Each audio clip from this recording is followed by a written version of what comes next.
اور ان کی چوتھی بیٹی بھی شادی کے لائق ہو گئی، ابھی بھی اس سے جا کے شادی کر لی. تو یہ ویسے ہی افسانہ نظر آ جاتا ہے، سیدھی سی بات ہے. اس پہ پوری پوری کتابیں بھی لکھی گئی ہیں، اور اس سے کیا ثابت کرنا چاہتے ہیں وہ کبھی ثابت نہیں ہو پایا. علامہ فرما رہے ہیں بہرحال کیونکہ شریعت کی تاکید ہے کہ لڑکی بلوغ کی حد تک پہنچ جائے تو شادی کر دو. امیر المومنین علیہ الصلوۃ والسلام کی ازدواج ہوا ذی قعدہ کا، انہوں نے لکھا ہے ذی الحج ذی قعدہ، یہ مختلف جگہ ملا. کہا ہم تفصیل لکھ چکے ہیں اپنی کتاب میں جو رہنمایان اسلام علامہ سید نقی نقن صاحب کی کتاب ہے. مولا کائنات کے ہی مال سے ولیمہ ہوا تھا اور حق مہر ادا ہوا تھا. کیسے مال سے ولیمہ ہوا تھا؟ اس وقت تو بالکل باقاعدہ گھر تک نہیں تھے مدینہ میں اور بڑی غربت تھی. تو امیر المومنین علیہ الصلوۃ والسلام کے پاس سوال ہوا تھا کیا چیزیں ہیں؟ کہا ایک تلوار ہے، ایک گھوڑا ہے اور ایک زرہ ہے. تو کہا ابو الحسن زرہ کی آپ کو ضرورت نہیں ہے. تو زرہ امیر المومنین اسلام نے بیچی، تو اسی سے مہر ادا کیا اور اسی سے ولیمہ کیا، جو تقریباً 500 درہم کی مقدار ہوتا ہے. وہ 400 مسقال چاندی تھا. ٹھیک ہے، اور ہمارے یہاں مروجہ اوزان کے مطابق اس کی مقدار 113 تولے چاندی تھی جو مہر ہوا. اس کے بعد رسول صلی اللہ علیہ وآلہ نے عقد پڑھ دیا اور اپنے خصوصیات نے سادگی کے اعتبار سے اسلامی تاریخ کی یہ بے مثال اور مثالی شادی عمل میں آئی. اس سال کے دوسرے واقعات تبدیلی قبلہ ہوا اسی سال، یعنی دوسری ہجری کی بات ہو رہی ہے. اب اس میں بہت سارے اقوال ذکر کی ہیں تبدیلی قبلہ میں کہ کون سی ہجری تھی. کسی نے کچھ کہا، کسی نے کچھ کہا، کسی نے کچھ کہا. علامہ فرما رہے ہیں جتنے بھی اقوال ذکر ہو جائیں تبدیلی قبلہ ہوئی ہے، جس کی جانب قرآن کریم میں بھی وضاحت کر دی ہے. ٹھیک ہے، جیسے کہ ہم نے پارہ دوم کی تفسیر قرآن، علامہ کی کتاب تفسیر قرآن بھی موجود ہے، اس میں اسی آیت کے ذیل میں تبدیلی قبلہ کا بیان کر دیا کہ پہلے اسلام سے پہلے بیت المقدس کی جانب قبلہ تھا. اچھا، مکہ میں جب سرکار نماز پڑھا کرتے تھے تو بھی بیت المقدس کی طرف رخ کر کے پڑھتے تھے، لیکن ایسا رخ اختیار کرتے کہ سامنے کعبہ بھی ہوتا اور بیت المقدس بھی ہوتا، اس طرح ہوتا. لیکن مدینہ آ کے پھر یہ ممکن نہیں تھا، تو یہ طریقہ کار تھا. اچھا، کربلا معلیٰ کے حوالے سے بھی ایک عجیب روایت ملی کہ اس طرح نماز پڑھنا افضل ہے کہ قبلہ ہو جس طرف اور سامنے زری ہو، اس طرح کر کے احادیث میں ملا کچھ.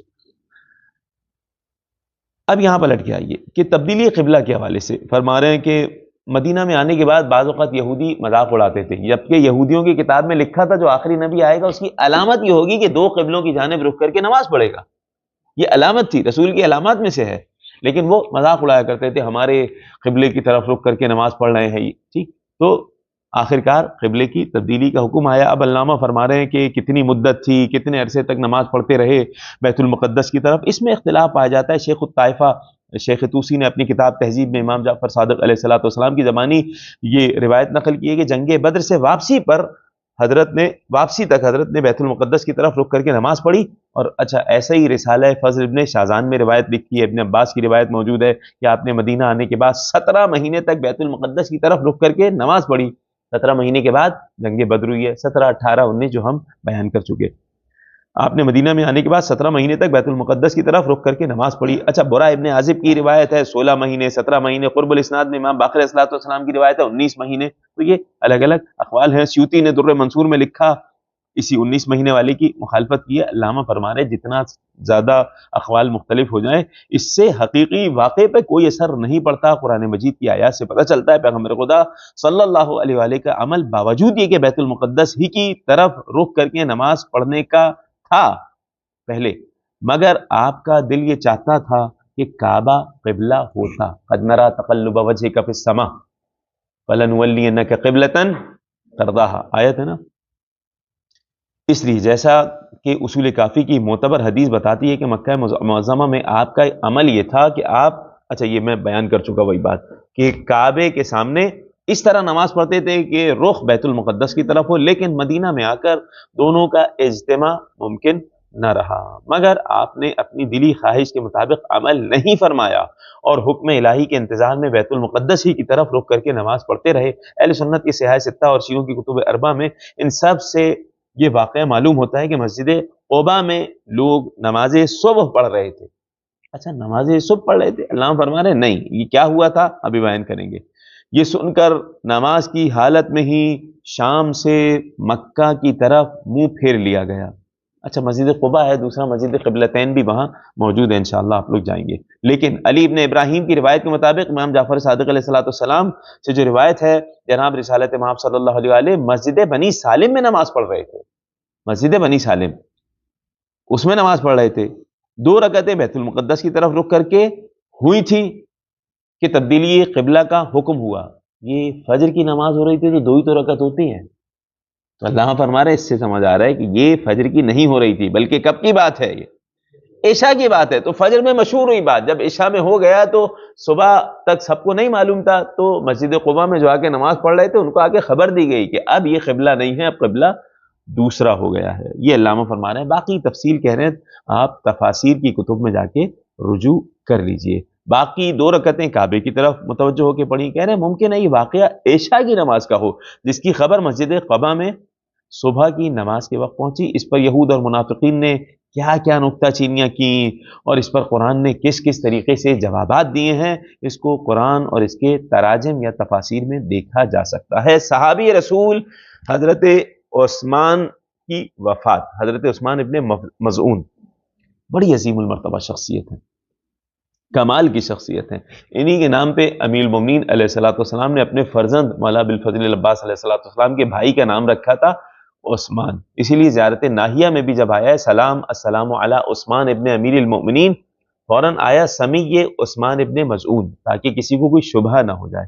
عثمان ابن مظعون صحابی رسول کے نام پہ جن کا نام رکھا گیا، اس عثمان ابن امیر المؤمنین پر سلام۔ اور کئی مرتبہ محفل میں امیر المؤمنین اسلام بیان کرتے تھے، بلاتے نام لے کے عثمان ادھر آؤ، اور سب کو بتاتے کسی اور کے نام پہ نہیں رکھا ہے، میں نے عثمان ابن مظعون کے نام پہ رکھا ہے، جن کے جنازے میں سرکار شریک ہوئے، اور نہ صرف شریک ہوئے بلکہ ان کا جنازہ رکھا ہوا تھا، کائنات کے نبی نے بوسہ دیا، نہ صرف بوسہ دیا، گریہ کیا، نہ صرف گریہ کیا بلکہ خاص طور سے جنت البقیع میں پہلی شخصیت جسے دفنایا گیا وہ عثمان ابن مظعون تھے۔ دفنا دیا گیا، یاد کرنے کے لیے تختی لگائی گئی ان کے نام کی کہ ان کی یاد باقی رہے، ان کی قبر پہ آتے جاتے رہیں۔ بات تمام ہو گئی تھی؟ نہیں، عرصے بعد اللہ نے جب بیٹا دیا ابراہیم، اس دنیا سے رخصت ہوئے ابراہیم، تو کہا عثمان ابن مظعون کے جوار میں دفن کیا جائے۔ تو علامہ فرما رہے ہیں اسی سے اتنا زیادہ نکات مل جاتے ہیں، اسی روایت سے، کہ جتنے آج سلفی ہیں ہمارے مقابلے میں نجدی، تو ان کے مقابلے میں یہ روایات ساری ان کے جواب کے لیے کافی ہیں۔ سابقین الی الاسلام تھے، یہ پہلے ذکر ہو چکا ہے شاید، ہاں ہجرت کے موقع پہ جب پہلی ہجرت ہوئی تھی، کہاں کی جانب ہوئی تھی؟ حبشہ کی جانب۔ تو حبشہ کی جانب ہجرت کرتے ہوئے جناب عثمان ابن مظعون گئے تھے حبشہ، اور آپ مدینہ آ چکے تھے، جنگ بدر میں شریک ہوئے۔ جنگ بدر سے واپس آنے کے بعد سابقین الی الاسلام حضرت عثمان ابن مظعون وہ ہجرت اولا یعنی مکہ ملک حبشہ والے سفر میں بھی مہاجر تھے جی، اور اب مدینہ کی طرف ہجرت بھی کی ہے۔ اچھا انہوں نے بھی 2 ہجرتیں کی ہیں، یعنی مکہ سے پہلے حبشہ کی جانب ہجرت کی، پھر بس آخر وقت میں پلٹ کے آئے تو پھر مکہ سے مدینہ بھی ہجرت کی ہے انہوں نے۔ عظیم المرتبہ شخصیت ہے، جنگ بدر میں شریک ہوئے۔ اس کے بعد اسی ماہ 2 ہجری میں ماہ ذی الحج میں ان کی وفات ہوئی، جس کا پیغمبر خدا صلی اللہ علیہ وآلہ کو بڑا صدمہ ہوا۔ یہ ان کی رفعت مرتبہ کا ثبوت ہے کہ پیغمبر خدا صلی اللہ علیہ وآلہ ان کی لاش پر جھک کر بوسہ دینے لگے، اور جب سر اٹھایا تو گریہ کے آثار نمایاں تھے۔ پھر آپ نے نماز پڑھائی، نماز بھی نبی اکرم صلی اللہ علیہ وآلہ نے خود پڑھائی، جنت البقیع میں دفن کیا، اور بطور نشان قبر ان کی قبر کے سرہانے ایک پتھر رکھ دیا، اور آپ اکثر ان کی قبر کی زیارت کو تشریف لے جایا کرتے تھے۔ کہہ رہے ہیں اس واقعے میں نجدی ذہنیت والوں کی بصیرت کے لیے متعدد پہلو ہیں جو سرمہ چشم بن سکتے ہیں۔ اتنا پیارا لفظ استعمال کیا ہے، اگر وہ سمجھنا چاہیں۔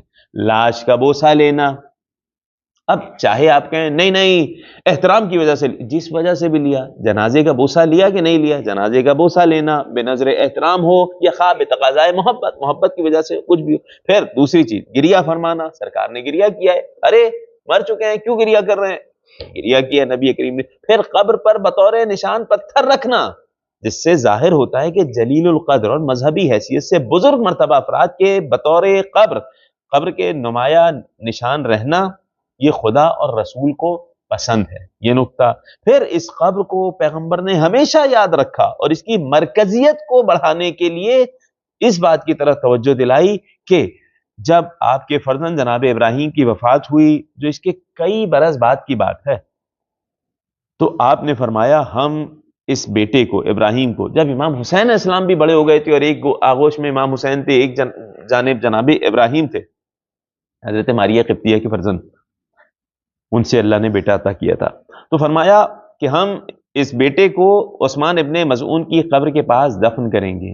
یہ واقعہ جوار صالحین میں دفن ہونے کی فضیلت کا بھی ثبوت ہے۔ کتنے سارے نکات آ گئے، صالحین کے جوار میں اگر دفن ہو تو یہ بھی فضیلت ہے، یہ والا بھی نقطہ اس میں آ گیا۔ جنازے کا بوسہ دینا، جنازے پر مرنے والے پر گریہ کرنا، مرنے والے کی قبر کا نشان باقی رکھنا، خاص طور سے اگر کوئی جلیل القدر ہے۔ غزوہ سویق، یہ بھی بڑا انٹرسٹنگ واقعہ ہوا، غزوہ ہوا سویق، اسے کہا جاتا ہے عربی میں ستو کو کہا جاتا ہے۔ یہ کیسی غزوہ ہے بھائی، ستو نام رکھ دیا گیا؟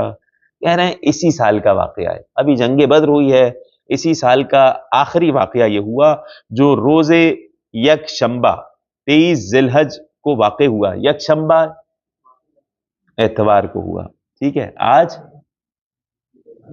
اتوار ہے نا، ٹھیک ہے، یہی تو پوچھ رہے ہیں، ٹھیک ہے۔ اچھا، اس کا پس منظر بڑا دلچسپ ہے، دیکھیں غزوہ سویق کا، وہ یہ کہ اب دیکھیں امیر شام، حاکم شام، معاویہ ابن ابی سفیان کے والد ابو سفیان کو بدر میں مشرکین کی شکست پر اتنا جوش آیا کہ ابو سفیان نے منت مان لی کہ کیسی ہی نجاست میں مبتلا ہو، وہ تو ایسے ہی نجس تھا بھائی، کافر مشرک، اس وقت تک غسل نہیں کرے گا جب تک کہ پیغمبر خدا سے جنگ نہ کر لے۔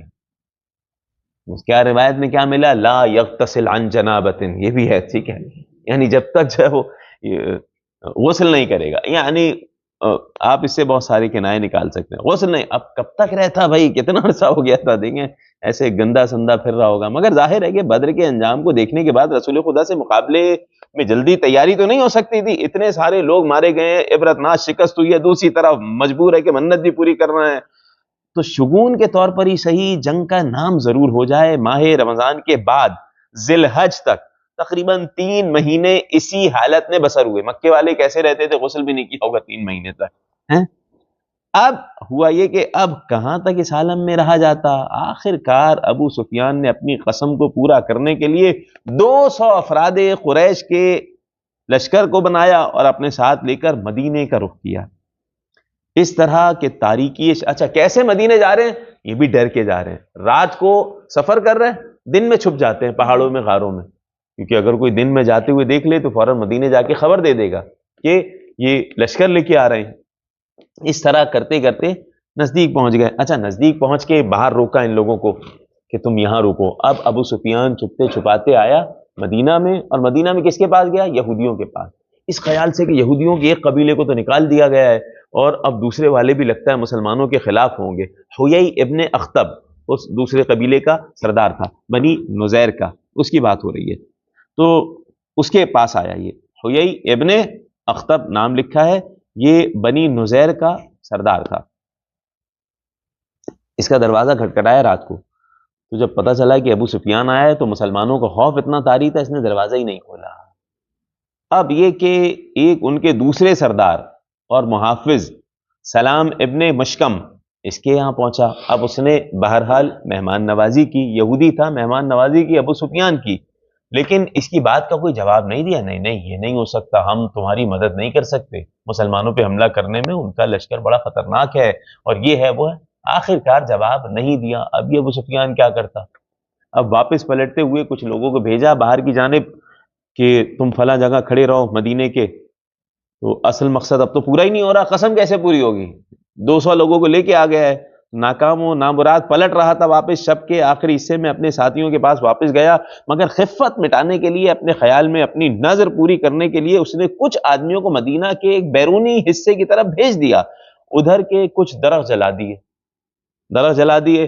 اچھا وہاں یہ ہوا کہ اتفاق سے ایک انصاری تھا، وہ کام کر رہا تھا، اور ایک انصاری مل گیا، درخت کچھ جلائے اور ان دونوں کو قتل کر دیا، بے گناہ مار دیا، قتل کر دیا، اور کہا بس وہ جنگ ہو گئی، میری نظر پوری ہو گئی۔ اور یہ جیسے ہی یہ خبر مدینہ میں پہنچی تو کائنات کے نبی نے باقاعدہ لشکر تیار کیا، اور لشکر تیار کیا یعنی کیا مطلب لشکر تیار کیا؟ مدینہ پہ حملہ کرنے آ رہے تھے تاکہ دوبارہ پلٹ کے نہ آئیں۔ دوبارہ جیسے ہی لشکر تیار ہوا اور قرقرۃ القدر ایک جگہ ہے وہاں کے قریب پہنچے نبی کریم، تو اس وقت اب یہ ان کو پتہ چلا کہ لشکر آ رہا ہے، تو یہ بھاگ رہے ہیں۔ تو یہ آئے کیا لے کے تھے؟ یہ ستو کی بوریاں لے کے آئے تھے اپنے ساتھ۔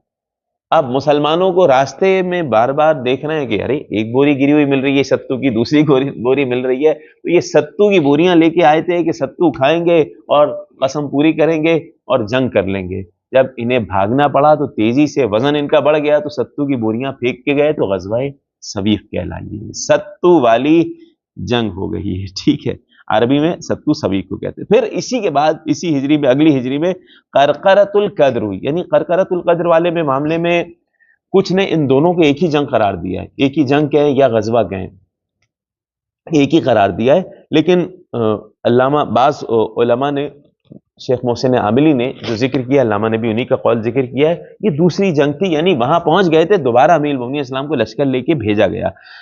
قرقرۃ القدر کیوں کہا جاتا ہے؟ اب یہ کہنا ہے مدارج النبوہ میں تو بس اتنا ہی لکھ دیا کہ یہ ایک جگہ کا نام ہے، مگر علامہ محسن عاملی صاحب نے اس کی وجہ تسمیہ بیان کی ہے، قرقرہ کسے کہتے ہیں، قدر کسے کہتے ہیں، یہ بیان کیا۔ ہمارے قرقرہ تو سیدھی اور ہموار زمین کو کہتے ہیں، قرقرہ کسے کہا جاتا ہے؟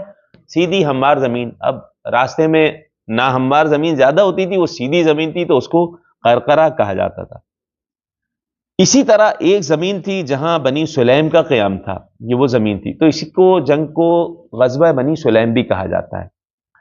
اور قدر کیوں کہتے ہیں؟ قدر اس پرندے کو کہتے ہیں جو مٹیالے رنگ کا ہوتا تھا، مٹی کے رنگ کا ہوتا تھا، جو وہاں آتا رہتا تھا، پرندے آتے تھے، اس طرح کے پرندے خاص ہوتے تھے، تو قرقرہ اس جگہ کا نام، قدر اس پرندے کو جو مٹی کے رنگ کا ہوتا ہے، اس لیے اس جگہ کا نام قرقرۃ القدر کہا گیا۔ 19 محرم تھی، 3 ہجری تھی، یعنی ہجرت کے 23ویں مہینے شروع ہوئی۔ اس کی کیفیت شیخ عبدالحق نے بس اتنا لکھ دی کہ فارسی باجم از مہاجرین و انصار متوجہ ایشان شد و لوای ترتیب داد کے او را بے علی مرتضی سپرد۔ یہی ہو گیا، صحیح پڑھا ہے پتہ نہیں کہ نہیں، مدار جنوبہ مہاجرین و انصار کی ایک جماعت کے ساتھ حضرت ان کی جانب روانہ ہوئے اور ایک علم آراستہ کیا جو علی مرتضی علیہ السلام کے سپرد کیا۔ اب علی علیہ السلام کے سپرد علم کیا جا رہا ہے تو اور تیز بھاگیں گے وہ لوگ جو لڑنے کے ارادے سے بھی آئے تھے۔ یہاں پہ بس اتنا ہی ذکر کیا، مختلف چیزیں یہاں آخرکار سرکار نے گویا کہ وہ جو 2 قتل ہو گئے تھے انصار کے لوگ اور چند درختوں کو، مکانوں کو آگ لگا دی گئی تھی، اس بنا پہ خاص طور سے اس چیز کی تاکید کے لیے گئے کہ کہیں ایسا تو نہیں اس علاقے کے اور قبیلے کے لوگ ملے ہوئے ہیں ابو سفیان کے ساتھ، تو ان کو بھی باقاعدہ خوف ہو گیا کہ نہیں اگر ہم بھی ملے ہوئے ہوں تو ہمارے لیے بھی نقصان دہ ہے۔ غزوہ ذی امر یہ بھی اسی میں ہوئی، اسی ہجری میں ہوئی، یعنی تیسری ہجری کے واقعات میں ہم آ گئے۔ ذی امر قبیلہ غطفان کے ایک چشمے کا نام تھا، اور اسی کے لیے ابن سعد نے طبقات میں غزوہ غطفان لکھا ہے۔ یہ پہاڑ نجد کی طرف تھا اور اس جگہ اس قبیلے کا نخلستان تھا۔ مختلف جگہ مختلف اس کی تشریحات کچھ ذکر ہوئی ہیں، انشاءاللہ منتہی الاعمال میں آپ پہنچیں گے تو کچھ حد تک یہ چیزیں پڑھ لیں گے تو معاملہ کیا ہوا تھا، لیکن علامہ نے یہاں ذکر کیا کہ واقعہ یہ تھا کہ غزوہ سویق سے واپس آنے کے بعد حضرت کو خبر ملی کہ قبیلہ غطفان نے تیاری کی ہے کہ وہ مدینہ پر حملہ کریں۔ آپ ان غزوات سے اندازہ لگائیے کہ کائنات کے نبی کو مدینہ میں ٹھہرنے ہی نہیں دیا جا رہا ہے، بار بار حملہ کرنے آتے ہیں، پھر اس کے لیے کسی لشکر کو بھیجتے ہیں، اس کے باوجود اتنی بہترین اسٹریٹجی کہ جتنے مہاجرین ہیں ان سب کے گھر ہو گئے، اور مدینہ میں نادار اور غریب غربا کا بھی کام چل رہا ہے، علم و تدریس کا بھی کام چل رہا ہے، ان تمام چیزوں کے باوجود تقریباً یہی والا طریقہ کار انہوں نے مشرکین نے، مخالفین نے رکھا امیر المومنین کے ساتھ۔ مولا کائنات کے جو 4.5 سال تقریباً 5 سال لگا لے زیادہ سے زیادہ، مسلسل جنگیں ہوتی رہیں، مسلسل جنگیں ہوتی رہیں، لیکن جیسی حکومت تھی علی علیہ السلام کی کوفہ میں قائم تھی، ویسی حکومت آج تک قائم نہیں ہو سکی کہ کوئی غریب نہیں تھا، کوئی نادار نہیں تھا، ہر ایک کے پاس اپنا گھر ہو گیا تھا، بیت المال کی روزانہ تقسیم ہوتی تھی، اور کیا طریقہ کار تھا مولا کائنات کی حکومت کا، کائنات کے نبی صلی اللہ علیہ وآلہ کے ساتھ بھی یہی تھا۔ کب نہیں ہوا ایسا کہ جنگ نہیں کی گئی ان سے، ہمیشہ مسلسل حالت جنگ میں رہے ہیں۔ کتنی دفعہ ایسا ہوا تھا لشکر لے کے بھیجا، لشکر تیار کرنا آسان بات ہے، لشکر لے کے بھیجا جاتا اور پھر وہ ڈر کے مارے چلے جاتے، حملہ نہیں ہوتا۔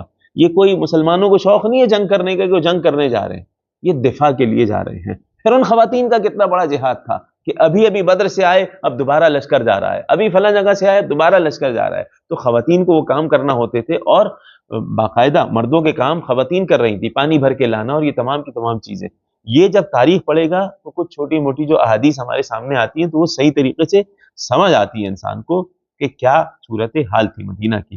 ایسے میں یہی ہوا کہ لشکر تقریباً 1 مہینہ، پورا سفر کا 1 مہینہ نجد کی سرزمین پہ رہا۔ اب جب مخالف آئے ہیں اتنا بڑا لشکر لے کر، تو اگر یہ 1 دن جا کے واپس آ جائیں گے تو واپس مدینے پہ آ کے حملہ کر دیں گے۔ 1 مہینہ گزر گیا اسی مقام پہ، تو پھر وہ خوف کے مارے واپس گئے ہیں۔ اسی سلسلے میں حضرت کے اعتماد علی اللہ اور اچھا یہیں پر ایک واقعہ ہوا باقاعدہ، یہ بھی ایک واقعہ مسلمانوں کی کامیابی کا سبب بنا۔ اسی جگہ پہ 1 مہینہ وہاں قیام فرمایا، بارش ہو گئی، شدید بارش ہو گئی، کائنات کے نبی کے کپڑے تر ہو گئے۔ ان کا سردار جو تھا دعسور نامی سردار، یہ مسلمانوں کے خلاف تھا، کائنات کے نبی کو قتل کرنا چاہتا تھا، لشکر لے کے آیا تھا، ڈر کے مارے لوگ بھاگ گئے۔ ایسے میں بارش ہو گئی، کائنات کے نبی کے کپڑے تر ہو گئے۔ ایک جگہ پہ گئے، علامہ فرما رہے ہیں، اسی عبارت کو ہم پڑھتے ہیں، ایک جگہ پہ گئے تو کہ کپڑے خشک ہو جائیں، تو علامہ نے اپنے جی ہاں تھوڑا اوپر علامہ فرما رہے ہیں، جو پیچھے سے روایت لکھی ہے انہوں نے، جی ہاں، اس جگہ تشریف لے گئے تو آپ نے لنگی باندھ کر کپڑے درخت پر پھیلا دیے اور خود اس کے نیچے لیٹ گئے، اس انتظار میں کہ کپڑے خشک ہو جائیں تو انہیں پہن کر اپنے لشکر گاہ کی طرف واپس جائیں۔ ادھر کے صحرائی عرب اس صورتحال کو دیکھ رہے تھے۔ انہوں نے دعسور کا نام جو ہم نے بیان کیا، ان کا سردار تھا، اسے جا کے بیان کیا کہ محمد یہاں پہ موجود ہیں، اچھا موقع ہے، جا کے قتل کر دو۔ تو اسی وقت یہ سردار وہاں پہنچ گیا اور کائنات کے نبی اکیلے تھے، سر پہ پہنچ گیا، تلوار نکال کے کھڑا ہو گیا اور کہنے لگا محمد اب کون بچائے گا تمہیں مجھ سے۔ تو علامہ کے جملے دیکھیں جو انہوں نے تاریخ سے جملے لکھے کہ کائنات کے نبی نے بغیر جنبش کیے، بغیر حرکت کے ایک جملہ بولا، یعنی ڈرے بھی نہیں اور کچھ بھی نہیں، ہلے بھی نہیں، کہا میرا اللہ بچائے گا۔ اس جملے میں اتنی طاقت تھی کہ اس کے ہاتھ کانپنے لگے، اس کی تلوار چھوٹ گئی۔ دوسری جگہ لکھا، منتہی الاعمال میں لکھا کہ جناب جبرائیل نازل ہوئے اور ایسا اسے دھکا دیا کہ وہ گرا اور تلوار اس کی چھوٹ گئی۔ اب رسول نے تلوار اٹھا لی، کہا اب تمہیں کون بچائے گا مجھ سے؟ تو وہ کہنے لگا کوئی نہیں ہے، کوئی نہیں بچا سکتا، یعنی تمہارا خدا اتنا طاقتور ہے کہ تمہیں بچا لیا۔ تو کائنات کے نبی نے کہا تلوار بھی تمہیں دیتا ہوں، جاؤ واپس پلٹو اور اپنے علاقے والوں کو دین کی طرف دعوت دو۔ کہنے لگا آئندہ کے بعد کبھی آپ کے خلاف نہیں ہوں گا۔ تو سرکار نے کہا نہیں، جاؤ پلٹ کے جاؤ، اپنے علاقے والوں کو دین کی دعوت۔ اب سردار آ رہا ہے، سردار نے آگے کہا کہ نہیں، محمد جیسا کوئی نہیں ہے، وہ اللہ کا نبی ہے۔ تو کافی لوگ دائرہ اسلام میں داخل ہوئے، یہ اسلام کی ایک فتح تھی، یعنی ایک طرف ان سے غزوہ نہیں ہوئی، جس وجہ سے آئے تھے وہ نہیں ہوئی، لیکن اتنے سارے لوگ دائرہ اسلام میں داخل ہوئے۔ یہ اسلام تلوار سے پھیلا ہے؟ نہیں، اخلاق رسول سے پھیلا ہے۔ یہ بعد والوں نے جو بے جرم بے گناہ لوگوں کو اپنی سیاست کی وجہ سے مارا، انہوں نے یہ مشہور کروایا کہ ہاں اسلام تلوار سے پھیلا ہے۔ تلوار دے دی اور اسے باقاعدہ واپس کر دیا، اور سرکار بھی اپنی قوم کی طرف واپس آ گئے۔ غزوہ بحران، یہ لفظ با سے لے کر اقبا کے زیر اور پیش بحران بھی پڑھا گیا ہے اور بحران بھی پڑھا گیا ہے، بحران بھی پڑھا گیا ہے۔ علامہ فرما رہے ہیں جیسے بھی ہو، بحران ہو، بحران ہو، بحران ہو، ہر صورت میں بنی سلیم یہاں رہتے تھے، اس لیے ابن سعد نے طبقات میں لکھا غزوہ بنی سلیم، یہ دونوں ایک ہی نام سے بھی آ گئے۔ ہجرت کے 27ویں مہینے کی غزوہ ہوا، 27ویں مہینے یعنی تیسری ہجری چل رہی تھی۔ یہ اعیان الشیعہ میں یہ لکھا ہوا ہے۔ معلوم ہوتا ہے کہ مکہ والے قبیلہ قریش نے وہاں آ کر ان کے ساتھ ساز باز کی تھی اور ان دونوں نے مل کر جنگ کا منصوبہ بنا لیا تھا، اس لیے رقم تراز ہے کہ حضرت صلی اللہ علیہ وآلہ قریش اور بنی سلیم کے مقابلے کے لیے روانہ ہوئے اور فرع کے علاقے میں مقام بحران یا بحران تک تشریف لے گئے اور ربیع ثانی اور جمادی الاول یہ 2 مہینے وہاں گزارے، مگر مقابلے کی نوبت نہیں آئی، خوف کے مارے وہ خود ہی پیچھے ہٹ گئے۔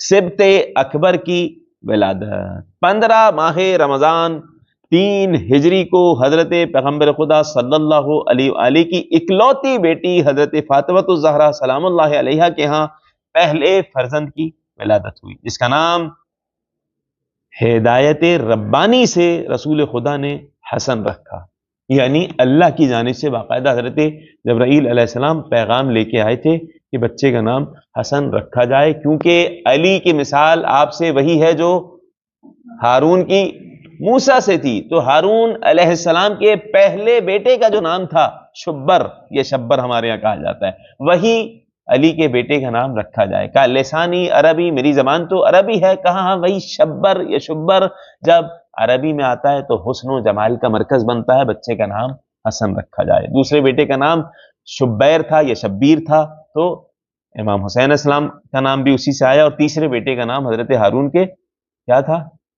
مشبر تھا۔ حضرت ہارون کے 3 بیٹے تھے، شبر، شبیر، مشبر۔ امیر المومنین کے بھی 3 بیٹے تھے جو معصوم ہوئے، ٹھیک، شبر، شبیر، مشبر۔ جناب محسن کو مشبر کہا جاتا ہے، ٹھیک ہے، شبر، شبیر، مشبر، امام حسین اور جناب محسن۔ علامہ فرما رہے ہیں کہ امام حسن علیہ السلام کی ولادت جو ہے یہ خاص طور سے معجزہ تھا، سرکار کی حقانیت ظاہر ہوئی امام حسن کی ولادت پہ۔ کیسے؟ واقعہ یہ ہے کہ کفار و مشرکین پیغمبر خدا صلی اللہ علیہ وآلہ کے لیے بطور طعن و تشنیع کہا کرتے تھے کہ نعوذ باللہ یہ ابتر ہیں، ان کی نسل چلنے والی نہیں ہے۔ کہنے والے وہ مشرکین تھے جن میں سے ہر ایک اولاد کی نعمت سے بہریاب تھا، مگر ان کے جواب میں قرآن کا سورہ کوثر اترا، جس میں یہ اعلان کیا گیا کہ خالق نے رسول کو کثرت نسل کی دولت عطا کی ہے، اور جو ان کے دشمن ہیں انہی کی نسل دنیا میں باقی نہ رہے گی۔ یہ اعلان موجودہ صورتحال کے بالکل برعکس تھا۔ دیکھیں اس وقت کائنات کے نبی کی کوئی اولاد نہیں تھی، اور یہاں یہ تانا دے رہے تھے، یہ جناب سیدہ کونین تھی، بس تانا پھر بھی تانا جاری تھا ان کا۔ ایسے میں سورہ کوثر نازل ہو رہی ہے، سورہ کوثر نازل ہو رہی ہے، یہ ابھی تو بالکل ہی الگ ہے، کسی کو اس بات میں شک نہیں ہے کہ محمد کی یہ تو اولاد ہی نہیں ہے، یہ ہے تو اب ایک بیٹی ہے۔ تو جو مشرکین کہہ رہے ہیں وہ بات ٹھیک ہے، لیکن قرآن کریم کی آیت معجزے کی خبر دے رہی ہے اور بیان کر رہی ہے کہ نہیں، ہم نے تمہیں کوثر یعنی نسل کثیر عطا کی ہے۔ علامہ فرما رہے ہیں اس معجزے کا باقاعدہ لوگوں پہ اظہار اس وقت ہوا جب امام حسن کی ولادت ہوئی، ٹھیک، امام حسن علیہ السلام کی ولادت ہوئی۔ یہ اعلان موجودہ صورتحال کے بالکل برعکس تھا، اس لیے اس کی سچائی آپ کی رسالت کی حقانیت کا ایک بڑا معیار بن گئی کہ اگر یہ نبی ہوں گے تو یہ کثیر النسل ہوں گے۔ اب آج دنیا آنکھوں سے دیکھتی ہے کہ وہ جن کی آل اولاد بہت تھی کس طرح دنیا میں بے نام و نشان ہو گئے، اور پیغمبر خدا کی اولاد سے بفضل ربانی دنیا کا کوئی گوشہ تقریباً خالی نہیں ہے۔ یہ ہے سورہ کوثر کی واقعاتی تفسیر جو جیتی جاگتی شکل میں سادات کے وجود کے ساتھ موجود ہے، اور اس تفسیر کے سلسلے کی پہلی کڑی یا اس کتاب مبین کی پہلی سطر تھی جو صفحے وجود پر حضرت امام حسن علیہ السلام کے ظہور میں سامنے آئی۔